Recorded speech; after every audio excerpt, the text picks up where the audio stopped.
What if I told you that the greatest financial revolution of our time was also one of the greatest illusions? That the technology promised to free you from banks, from governments, from the corrupt money printing machine, actually just created a whole new set of masters? What if freedom wasn't what they sold you at all? If you want to dig deeper into the hidden truths about money and power, hit that subscribe button right now, because on this channel, we uncover what they don't want you to see. This is Monetary Archaeologist, where we dig up the buried secrets of money, power, and control. And today, we're excavating the truth about Bitcoin. The collapse that started everything. Let me take you back to 2008. Not just any year, the year trust died. The year when the entire financial system collapsed like a house of cards. Lehman Brothers, one of the biggest banks in the world, went bankrupt overnight. And suddenly, everyone realized something terrifying. The people in charge, they had no idea what they were doing. Worse than that, they had no accountability. While ordinary people lost their homes, their jobs, their life savings, the banks that caused the mess got bailed out. Central banks printed trillions of dollars out of thin air to rescue the very criminals who crashed the economy. You lost everything. They got bonuses. It was the biggest betrayal in modern financial history. And people were angry, fed up, desperate for something, anything that couldn't be manipulated by corrupt bankers and greedy politicians. And then, out of nowhere, a ghost appeared. The birth of a rebellion. In the middle of that chaos, someone using the name Satoshi Nakamoto posted a document on an obscure internet forum. 9 pages, that's it. It was called Bitcoin, a peer-to-peer electronic cash system, and it was about to change everything. Here's what made it revolutionary. Bitcoin wasn't controlled by any bank. No government could touch it. It didn't need politicians or CEOs. Transactions were verified using math, cryptography, not corrupt bankers in suits. The supply was capped forever at 21 million coins. No printing more when things got tough. No inflation to steal your savings. No manipulation. Every single transaction would be recorded on something called the blockchain, a public ledger that anyone could see, but no one could change. A financial history written in stone. It was the perfect answer to 2008, a middle finger to the system. In January 2009, the first Bitcoin block was created. They call it the Genesis block. And hidden inside it, Satoshi left a message. The Times, 3rd of the month, January 3rd, 2009, Chancellor on brink of second bailout for banks. It wasn't just a timestamp, it was a declaration of war. But wait, what does created even mean? You can't print Bitcoin, you can't mint it like a coin. So where does it come from? This is where it gets interesting. Bitcoin is mined, but not like digging in the ground. Mining Bitcoin means using computers to solve incredibly complex math puzzles. When your computer cracks one of these puzzles, you add a new block of transactions to the blockchain, and you get rewarded with brand new Bitcoin. It's genius, really. The network stays alive because thousands of computers around the world are competing to verify transactions. No CEO, no headquarters, just math. This is what they meant by decentralization. At first, only geeks and rebels cared. Programmers, libertarians, conspiracy theorists. They traded Bitcoin on tiny forums for pennies. One guy, Laszlo Hanyek, made history by buying 2 pizzas with 10,000 Bitcoins. Sounds nice, right? Well, at today's prices, those pizzas cost over $600 million. The most expensive meal in human history. When dreams turned to nightmares. Bitcoin's price started climbing from under $1 to $10 to $100 to $1,000. Suddenly, everyone wanted in. Speculators, investors, gamblers. People who didn't care about freedom, they just wanted to get rich quick. Exchanges popped up overnight. The biggest was MTGOX, which handled over 70% of all Bitcoin transactions worldwide. And then in 2014, it all came crashing down. MTGOX collapsed. 850,000 Bitcoins, worth $450 million at the time, just vanished. Poof, gone. And here's the kicker.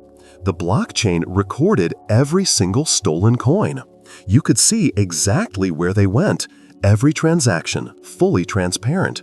But nobody could get them back. Because that's the thing about Bitcoin.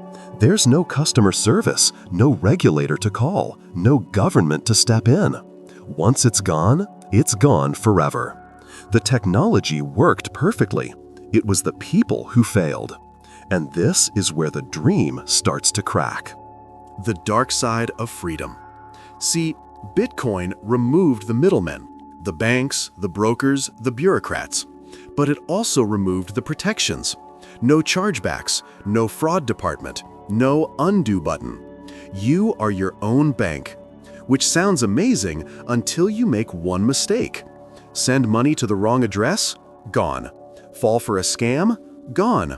Lose your password? Gone forever. And the scams? Oh, they exploded. Fake wallets, phishing links, Ponzi schemes, rug pulls. By 2022, people lost over $3.8 billion to crypto scams and hacks, the highest number ever recorded.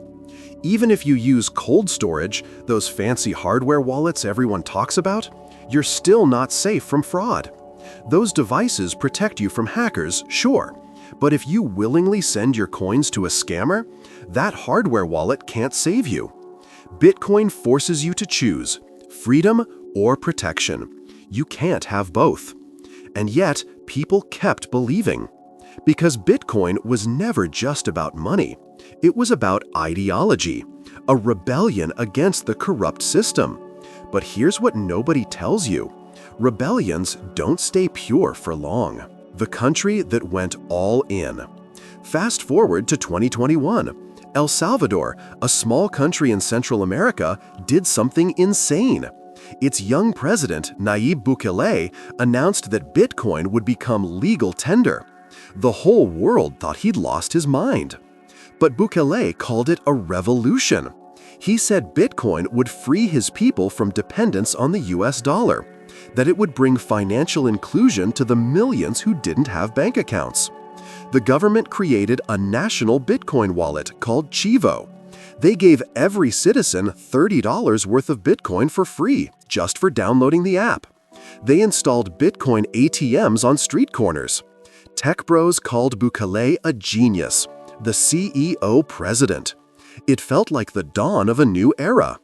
But reality hit hard.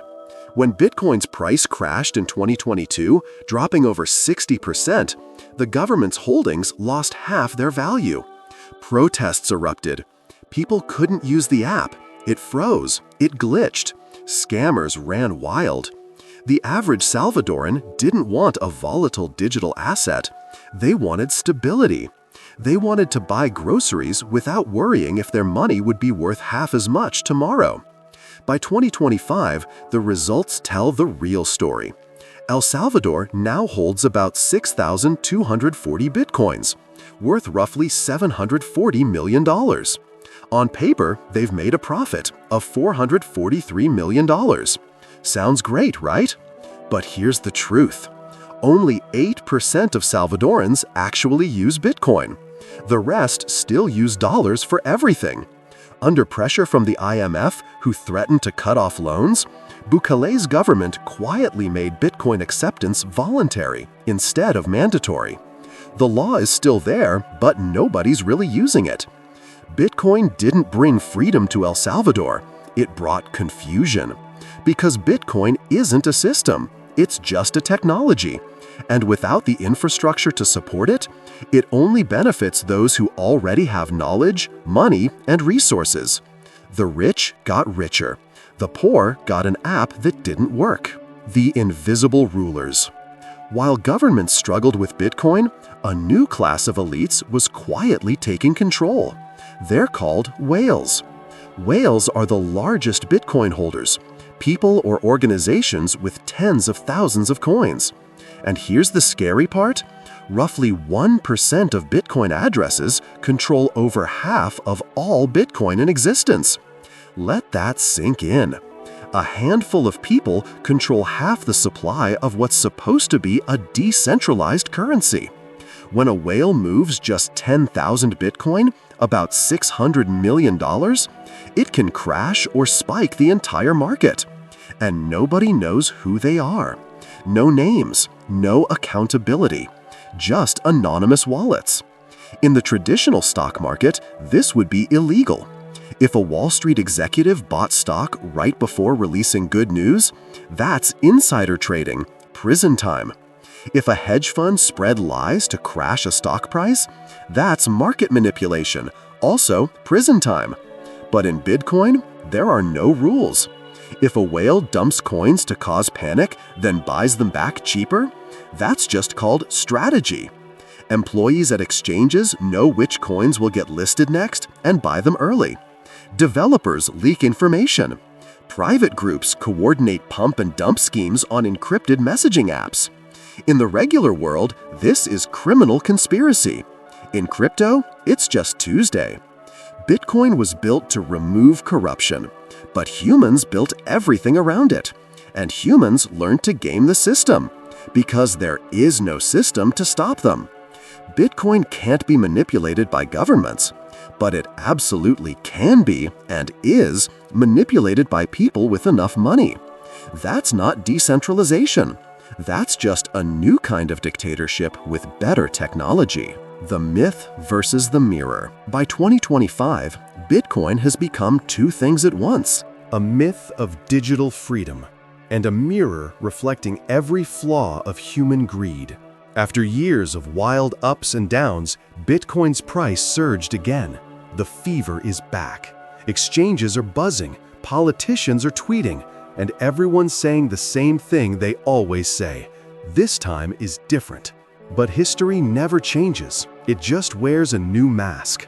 When Donald Trump returned to the White House in 2025, he promised America would become the crypto capital of the world. He called regulation socialism and rolled back rules designed to protect investors. The White House even launched NFTs to fund political projects.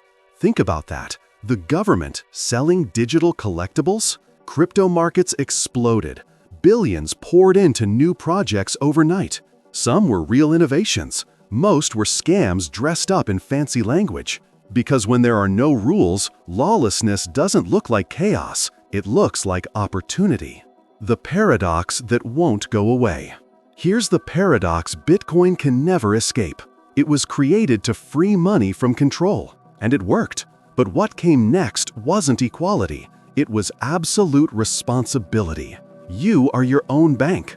Every mistake is permanent. Every loss is final. In traditional finance, there are safety nets, deposit insurance, regulators, courts. If your bank fails, the government steps in. If someone steals your money, there's at least a chance you'll get it back. In Bitcoin, there's none of that.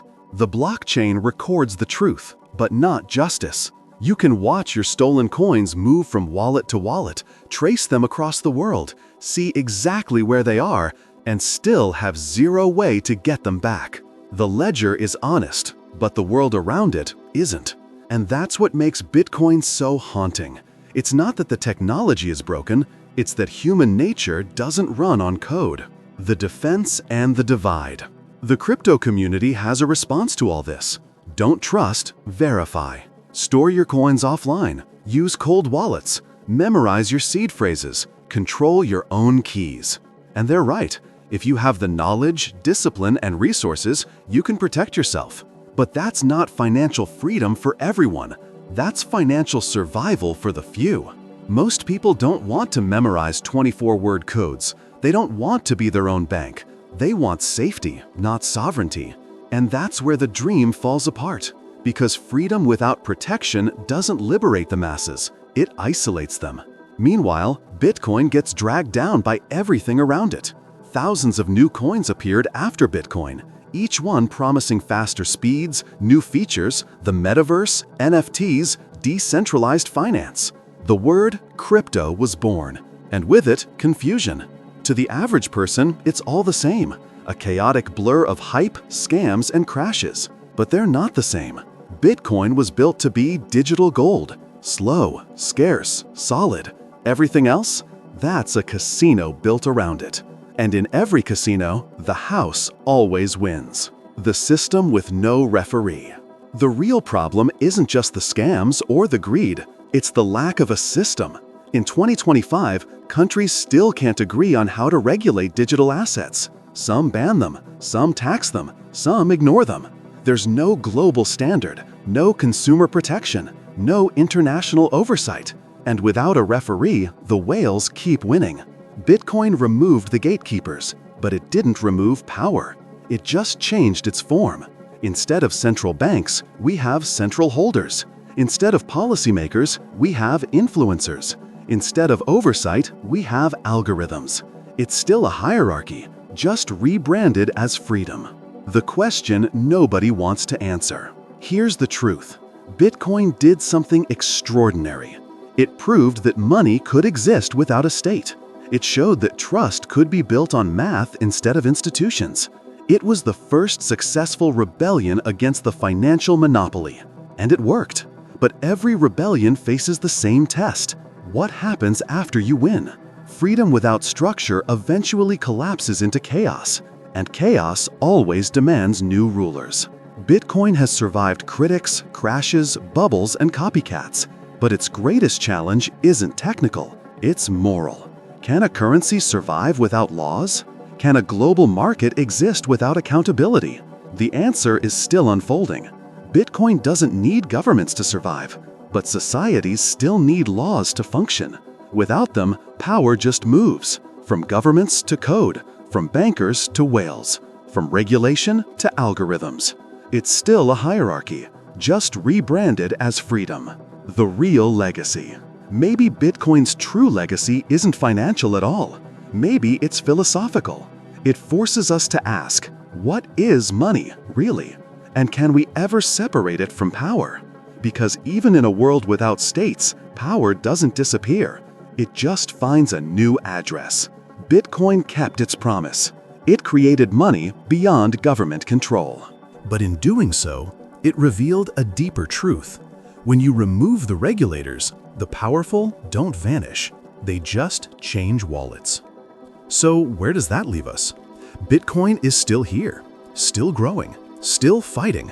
But the dream of total freedom, that was always an illusion. Because freedom without rules doesn't set you free. It just puts you at the mercy of whoever has the most power. And power never goes away. It only evolves. If this opened your eyes to something you didn't see before, do me a favor. Hit that subscribe button and turn on notifications. Because here at Monetary Archaeologist, we dig deeper than the headlines. We uncover the truths buried beneath the hype. I'll see you in the next excavation.